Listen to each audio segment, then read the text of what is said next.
Hi, I'm Max Keiser. This is the Keiser Report. Things are happening. Secular changes, big changes, historic changes. Stacy. And you know that's true because we have some charts. And we even have Mitch Firestein in the second half with some more charts. So the charts are, let's look at what the Fed has been doing and what the Fed is causing. And we have some interesting takes in the second half of this first half about what the Fed is doing. Taiwan Semiconductor is hiking chip prices up to 20%. TSMC's chips are in 1 billion products, including iPhones, computers, and cars. The Wall Street Journal writes in a new profile of the company. The company has slowly become the world's 11th most valuable company with a market cap of about $550 billion. The company's reported $17.6 billion in profits last year on revenues of about $45.5 billion. TSMC makes around 92% of the world's most sophisticated chips, the report adds. They have a monopoly position. Now, what's interesting here is that microchips are, let's call it the steel of the 21st century. Steel was the primary component to build the Iron Age, to build modern infrastructure, the railway and tall buildings. But now, semiconductors are really the basic building block of our global economy. Now, here's the interesting bit. For 10, 15, 20, 25 years, the price of microchips has gone down and gone down drastically. And it goes down in a way that not everyone fully understands, because what happens is they get faster. And that faster chip, according to the inflation statisticians, means by definition how they calculate inflation, that inflation is low. And even if you pay the same amount, let's say $100 for a chip, if it's twice as fast, the Bureau of Labor Statistics in Washington, D.C. will say that inflation's falling 50% with microchips. Now, if this basic building block of the global economy is no longer on that asymptotic curve on a price point called zero, and in fact, you're going to start to see monopoly pricing and prices kick up. We know we had Jeff Booth on, for example. He wrote a book called The Price of Tomorrow about how the price of technology is dropping faster than they can print money, and that deflation is a permanent feature of the economy.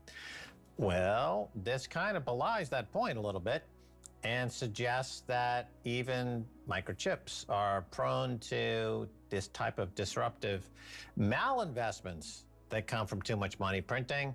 And now we're having real inflation. And it's trickling through on so many different levels, so many different price points. And the central bank, because for them to admit there is inflation would mean they would have to raise rates and therefore put all of their friends on Wall Street out of business. They will continue the propaganda campaign by saying, no, there's no inflation. Don't believe the prices you're paying at the store. Believe us, there's no inflation. And this is catastrophic. The Fed's role in the economy and making economic decisions, because the politicians themselves have actually abdicated any role in the economy or having any, plan for the future of the economy. But right now, with this article about semiconductor chips, you could see what happened. So in 1990, 37% of chips were made in the US, now 12%. The politicians are starting to notice this. They notice the supply chain disruptions, the chaos being caused across all sectors, from, Teslas to other auto manufacturers to a load of consumer electronic production. But in terms of what they can do about it, the Wall Street Journal points out that analysts aren't confident of there being a more diversified semiconductor supply chain, quote, anytime soon. They attribute this to TSMC's hard driving culture and deep pockets.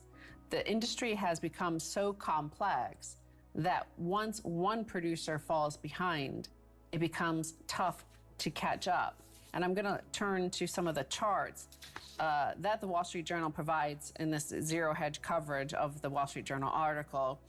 And it's called Chipping Away. Over the past few years, TSMC has increased its R&D spending and saw its market cap become the biggest in semiconductors.